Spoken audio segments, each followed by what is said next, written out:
Welcome to the Scary Ghost Stories. Feel the real fear with us. Today's story is so horrifying, I bet you can't stand listening to it alone. The deeper you go into the phenomenon, the more fear surrounds you. The story is completely 100% true. If you love listening to truly scary stories, this is the story for you. So without further delay, I am starting today's true story. The incident took place in Kachua village of Cannibal district of Bangladesh. The event took place in 1992. My grandmother's house is in a village of Kachua police station in Chandpur district. It is good to say that, since childhood I grew up in grandmother's house and all my childhood education was there. I grew up under the care of grandmother, so my love for grandmother was a little more. I call him Nanu. I couldn't stay anywhere else for long, leaving Nanu alone at home. I am just studying in 8th or 9th standard. I come to visit family in Dhaka during summer vacation. After staying here for 13th or 14th days, the mind was racing for Nanu. So I left Dhaka and went to Nanu's house. I entered the house and saw Nanu standing to pray. As if listening to my call, Nanu left Janamaz and held my face and started saying, "Don't say anything. Don't make any noise. Why did you come home now? Go quietly the way you come." I asked why. What happened and why you are so restless? He said the condition of the area is very bad. A witch has entered the village. Anyone who falls under the witch's eye contracts diarrhea, cholera, and dies within 24 hours, and devoured the corpse. And I was also surprised to hear that 4 people, both young and old, died in this house, and another 14 people died in the neighboring area. And it is going to spread from one neighborhood to another, including the entire village. Nothing left for me to understand why the street shops in front of the house were closed. There was no noise and chatter of people.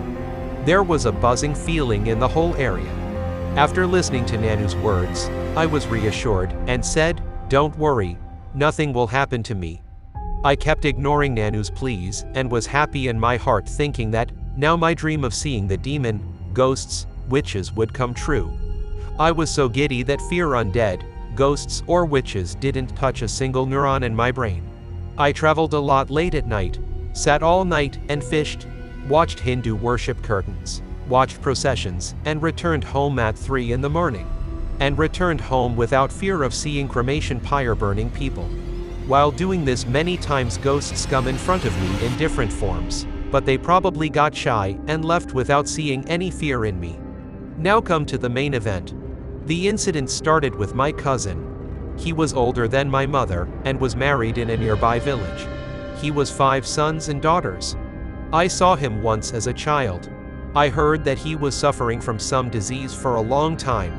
Despite seeing many doctors, no cause of the disease could be understood. Many paranormal events happened to him which involved his body and mind. He died like this one day without taking medicine and food on time. Before his death, he said that his grave should be placed next to his father's grave. On hearing the news of the death, the elder brother Cannibal fixed a boat, set out early in the morning with another person to fetch.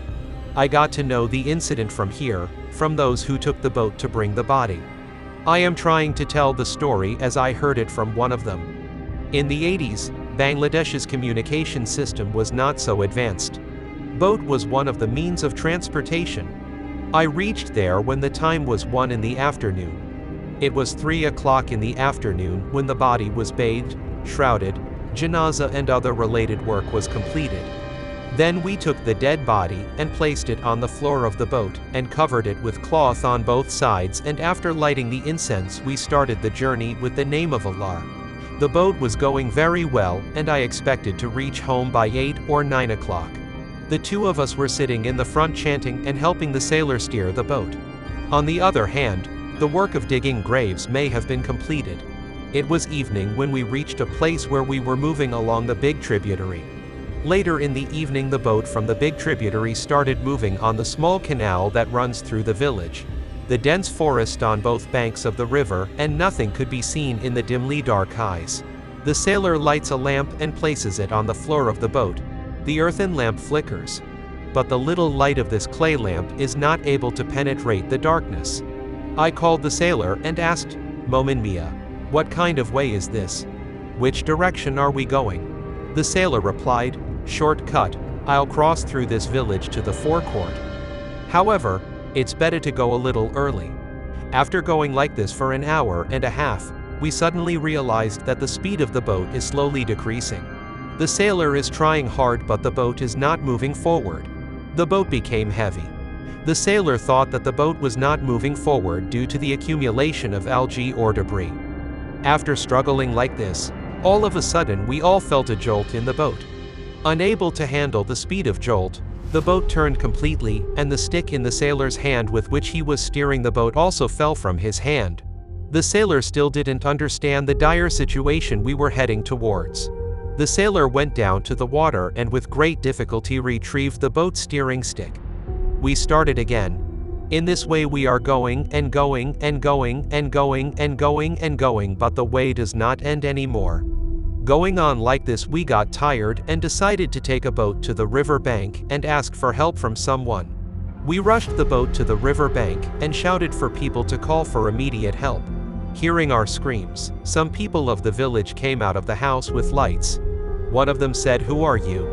Then we said with fear, "Brother, we have come from such and such village. We will go to Cannibal village."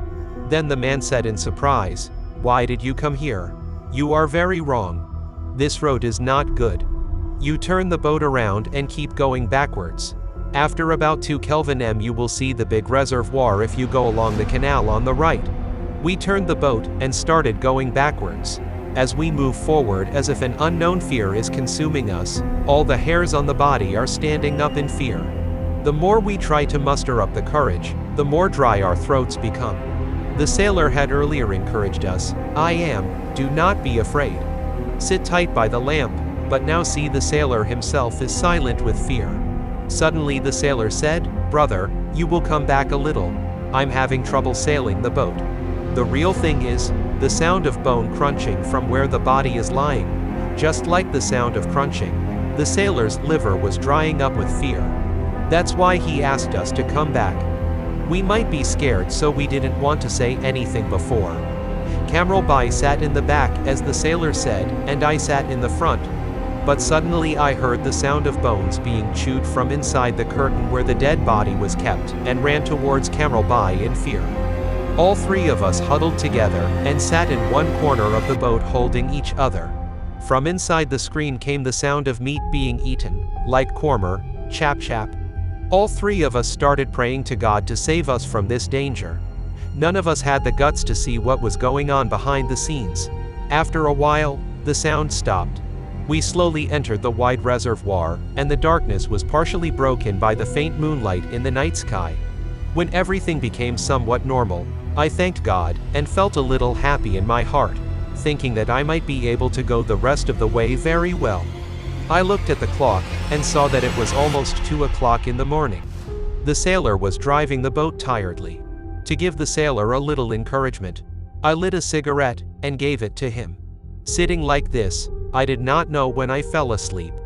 I woke up with a jolt like a boat jolts on the banks of a river. I thought I had gone home, but noticed that the place was not familiar at all. I said to Momin Mia, where have you brought us? I noticed that Momin Mia was looking at us helplessly. At that time it was not left to understand that someone had lost his way and brought him to this road. We got off the boat to see where the place was and was totally unprepared for what we saw. We saw a place outside the village site where there was a big pond and big trees around the pond. In one corner of the pond is a huge cemetery. The sailor, tired and exhausted, screamed and called out to someone, but to no avail. There was no one in this deserted place. The barking of a fox was heard from a distance. The place was becoming increasingly scary, so we ran into the boat, and the boatman tried to steer the boat, but it seemed stuck in the mud. But no, the sailor's idea was wrong. Cannibal got down in the water and saw that there was no mud under the boat. So who or what incorporeal, evil forces pulling the boat? After many attempts to call God with all the strength of the body, suddenly the boat started moving again. The aimless journey started again. I looked at the clock and saw that it was 3:30 in the morning. The moon was sinking in the western sky. The light of the lamp was slowly going out. Suddenly hearing a muffled cry, I got up and held Cannibal hand. Cannibal sister's cry is coming from inside the curtain, but she is dead. In the meantime, the sailor said, "Brother, I can't drive the boat anymore." I asked why Mia. "What happened?" he said. "Why? Don't you understand? Can't you hear who is pulling the boat, and what sounds are coming?" I told Mia to give her courage. "You should drive the boat." All three of us were clearly aware of the presence of someone else in the boat besides us. Suddenly Mia fell down on the floor with a strange sound of laughter. I shouted to Cannibal and said, "Cannibal, come here immediately." Cannibal rushes and splashes water on Mia's face. At that moment inside the boat we smelled a strong smell of rotting flesh. The flesh rotting text gradually became more and more intense. Suddenly the curtain of the boat moved a little in a gust of wind, and then I saw a horrible wife sitting next to the corpse and eating the corpse. The wife's face was bleeding profusely, and her eyes were bloodshot. And seeing that, he could no longer retain his consciousness. I fainted immediately. When I regained consciousness in the rush of water, I saw that it was morning, and we were very close to the village. The sailor is lying unconscious on one side, and Cannibal is driving the boat towards the village. When we finally reached the village, seeing everyone is waiting for us. After removing the body from the boat, we all saw that almost half of the body had been eaten by someone.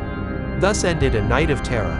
If you want to hear more such scary true stories, then don't forget to subscribe our channel, hit the like button, and give your valuable feedback about this story. Your likes and comments will encourage me to take this show forward. As of today, see you in the next episode. Until then, God bless you all.